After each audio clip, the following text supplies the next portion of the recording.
It's been a little while since I've seen ZTE, much less held one in my hand, which is why I was actually kind of excited when this particular phone made it onto my doorstep.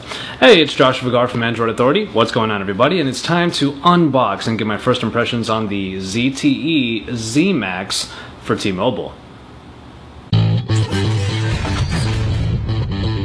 Alright, and here we are with the ZTE ZMAX. Now, we have a pretty colorful box right here, and as you're going to see right on the corner here, it is made for T-Mobile. So I did have a T-Mobile card, SIM card available with this box, and it was already perforated out, so the SIM card should already be inside of this particular phone. So we're just going to go ahead and jump into the actual phone itself, or the contents of the box rather.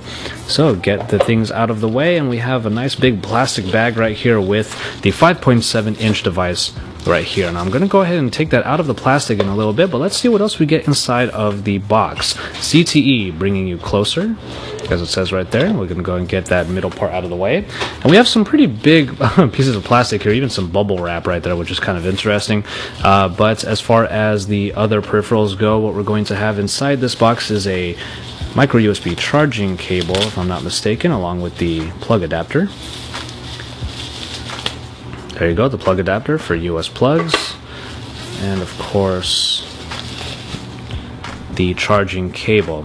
We also get a tool for removing the SIM card, or the SIM tray rather, and another card with the T-Mobile SIM in it. So I'm going to double check if the T-Mobile SIM is already inside of the phone, but it looks like we have an extra one here if I so choose to use it. A couple of manuals right here, especially for T-Mobile documentation, which we'll just leave over on the side. And here we are, the 5.7-inch ZTE ZMAX. Well, we do have a rounded feel on the back, but I'll go ahead and remove the first thing I noticed, and I'll go ahead and remove the plastic here, and then we'll go ahead and get into the initial thoughts. Alright, here's the actual device itself. Like I said already, there's a bit of a curve over on the sides that kind of move into the backing, and it does allow it to sit pretty nicely in the hand right here. The gripping on the sides is not quite as ideal because they're not flat, obviously, so you're going to have a little bit of a curve downward on your thumb and fingers over on the other side, but that's just the initial thought when it comes to the feel. We'll go ahead and just remove the plastic right here. There you go. It's a really simplistic backing, really. It has just the ZTE logo right there with the camera optics up top, and then a slit on the bottom for the actual speakers. If we look over on the sides, we have the power button over here on the right side along with the SIM tray, and if we move over to the other side, we have the volume rocker with the micro SD card slot. Alright, and here we are. We didn't exactly have a setup that we had to do. We'll just go ahead and jump right in. You can long press the screen to unlock, so it's not a swipe. We don't really have a swipe here, but you have to just sort of hold it there. I'll show you that one more time. It's a bit of a different lock screen that we have here. Just hold, and there you go. So what we have here is Android 4.4, or at least as it says in the box. We're going to take a look at that in a bit. That icon on the top right there that says 4G LTE is all the confirmation I need to say that there's already a T-Mobile SIM in here, so we're going to go ahead and get started pretty quickly. We already have some T-Mobile messages right here, so we are good to go in that regard. Head back. So we have capacitive keys here on the bottom, and that includes a menu button right here. We'll go ahead and jump into the system settings and just take a look a little bit at the software version. So it looks like it's 4.4.2, so it is KitKat. It is a somewhat older version of KitKat, but that's alright.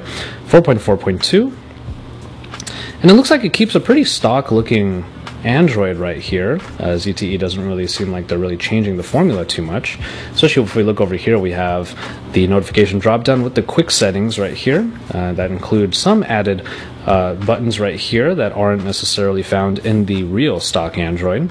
If you're looking for a good mid-range entry, or just something that really kind of works, gives you the bare essentials at the very least when it comes to your Android device, the ZTE ZMAX might be it. So we're going to take even further looks at this phone before we get into our full review.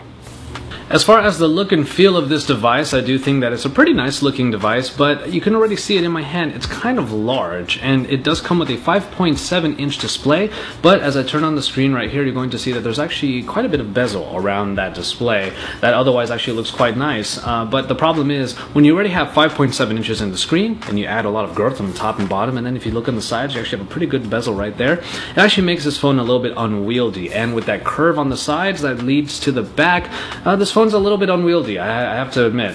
It's not the worst looking device. It actually looks pretty nice, like I said already, but being able to just get around with one hand, it's definitely not something you're going to be able to do easily with the ZMAX. You will be using this with two hands, probably in landscape more often than not, but otherwise it's a nice black slate design, and I do have to give it some credit for actually looking pretty attractive. To further the fact that this is a mid-range offering, we do have an 8 megapixel camera on the back with 1.6 megapixels in the front-facing camera. Now, I did take a look at the interface a little bit. It's one of the few places so far that I've seen that has changed, that ZTE has changed from the original stock-like feel of Android, and it does provide you quite a few different modes, including a manual mode that did provide quite a few options in order for you to change the shot to what you need it to be. As far as camera quality goes, we're obviously going to be waiting for our full review to show you that, but that is just a quick look at the ZTE ZMAX, in my case for T-Mobile, and I'm pretty excited to take a look at this because ZTE is a phone company that I haven't really played with their phones in a little while, and with this one coming on my doorstep, I just knew I had to give my first impressions on it and show them to you. So keep it tuned to Android Authority for the ZMAX full review, as it's going to be coming soon, and for all of our other coverage, you can see a couple videos over on the side, and make sure that you drop us some likes on our videos, subscribe to our channel if you haven't already, and once you're done with all of that, watch some more videos and then head on over to AndroidAuthority.com, because we are your source for all things Android.